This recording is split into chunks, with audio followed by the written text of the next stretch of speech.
नई दिल्ली 5 अगस्त 2025। भारतीय इंटीरियर एवं फर्नीचर उद्योग में विकास के अगले चरण को गति प्रदान करने के लिए डिजाइन किए गए premiere B2B platform IMM India का आधिकारिक लॉन्च आज नई दिल्ली के इंडिया हैबिटेट सेंटर में हुआ। उद्योग जगत के मुख्य हितधारकों की मौजूदगी में कोलन मेस्से द्वारा आयोजित विशेष कार्यक्रम में यह लॉन्च किया गया, जिसने ऐसा प्लेटफॉर्म उपलब्ध कराया जो देश भर में इनोवेशन, आपसी सहयोग एवं उद्योग जगत के विकास को बढ़ावा देने में महत्वपूर्ण भूमिका निभाएगा। मैं अजय साय हूँ। मैं federation of Indian export organization को रिप्रेजेंट करता हूँ, जो कि एक्सपोर्ट की एपेक्स बॉडी है। गवर्नमेंट ऑफ इंडिया ने इसको 1965 में इस्टेब्लिश किया था। हमारे करीब 37,000 मेंबर्स हैं जो हर सेक्टर्स ऑफ एक्सपोर्ट्स में। जैसे कि ये मार्च में होने जा रही है, तो इसमें किस टाइप के exhibitors and brands will be participating? देखिए, जो एग्जीबिशन है बेसिकली शोकेसिंग अपॉर्चुनिटी देती है इंडियन कंपनीज को। ग्लोबल कंपनीज भी इसमें आएंगी, ग्लोबल बायर्स भी आएंगे। तो अभी तक क्या होता था, इंडियन एक्सपोर्टर बाहर जाके अपने को शोकेस करते थे, जिसमें जो हमारे MSMEs थे वो उतने सक्षम नहीं थे। और ये कोलन मैसी की जो ये पहल है, उन्होंने बायर्स को इंडिया में लाएंगे, तो जो हमारे MSMEs को बेटर एक्सपोजर मिलेगा। जिस तरह ग्लोबल अनसर्टेनिटी चल रही है, इस समय बहुत जरूरी है कि हम अपने एक्सपोर्ट को डाइवर्सिफाई करें। और इस तरह का जो इनिशिएटिव लिया है, ना खाली हम एक्सपोर्ट में मदद करेगा, लेकिन हमारी जो वाइब्रेंट डोमेस्टिक मार्केट है उसमें भी कंपनीज को इस्टेब्लिश होने में ये काफी आगे जाएगा। अगले 5 साल में आप IMM के रिस्क कहाँ देखते हैं? देखिए, इंडिया में इस तरह की जो इनिशिएटिव पहले भी लॉन्च किए गए थे, काफ़ी सक्सेसफुल इनिशिएटिव हैं। हम देख रहे हैं कि जो हमारे यहाँ न्यू एंटरप्रेन्योर्स हैं वो काफ़ी तेज़ी में आ रहे हैं, और इंडिया का एक्सपोर्ट्स में जो शेयर भी बढ़ता जा रहा है।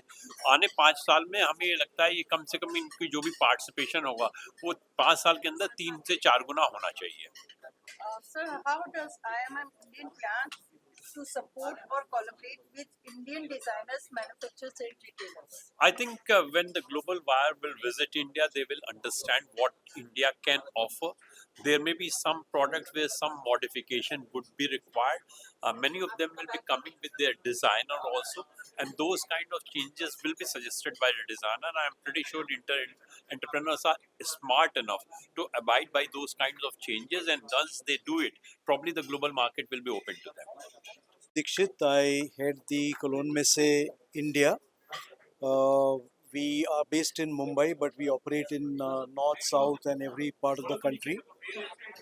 And I'm also responsible for this India and the SAARC region from here. Now, as Cologne Messe, we are present in over 50 countries in the world through our own offices or our representative offices. So that's the strength with which we can connect the international buyers and manufacturers to come to India for this show. किस तरह की audience और को आप target कर रहे हैं? देखिए, इस फेयर में as far as the products are concerning to the interior of home, garden and not office, I would say much, but mostly hardwood वाला जो product होता है, जो home में यूज़ होता है या गार्डन में यूज़ होता है, उस तरीके के मैन्युफैक्चरर्स हमारे पास एग्जिबिट करेंगे।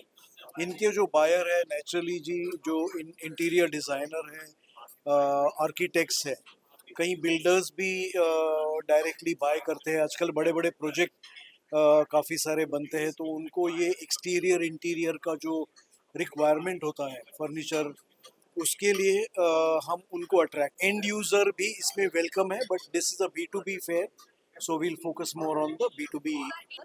My name is Bharat Dinesh, और मैं वैसे जोधपुर हैंडीक्राफ्ट एक्सपोर्टर्स एसोसिएशन को रिप्रेजेंट करता हूँ, जो कि राजस्थान की सबसे बड़ी हैंडीक्राफ्ट एसोसिएशन है।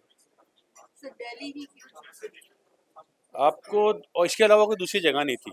अगर हम लोग जो दिल्ली के अंदर फैसिलिटीज़ हैं, यशोभूमि की जो आप बात कर रहे हैं, उतनी बड़ी और उस तरह की सब कुछ सुविधाओं से युक्त कोई दूसरी जगह यहाँ पे है नहीं। और मार्केट यहाँ पर है, नॉर्थ इंडिया के अंदर हैंडीक्राफ्ट का सबसे बड़ा सेक्टर है।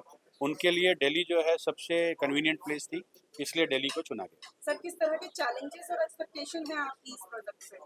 देखिए, चैलेंजेस तो ये है कि फर्स्ट इनिशिएटिव है, तो सबसे पहले जितने भी बायर्स हैं वहाँ तक पहुँचना और जितने भी एग्जिबिटर्स हैं वहाँ तक पहुँचना।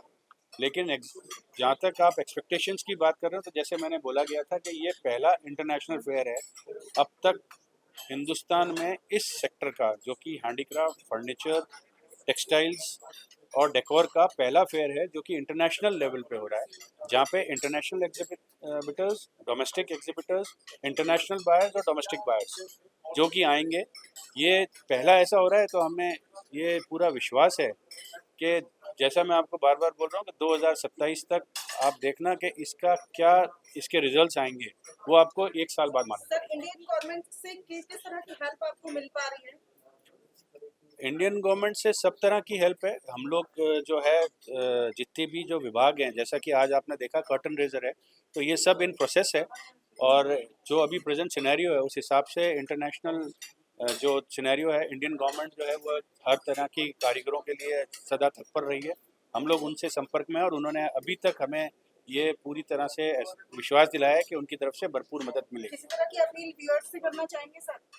व्यूअर्स से हाँ, मैं तो यही कहूँगा कि आप लोग मैं सबको नहीं कह सकता, लेकिन जितने भी जो इस ट्रेड में हैं वो लोग ज़रूर आएँ और देखें, क्योंकि ये एक अनूठी मिसाल कायम करेगी।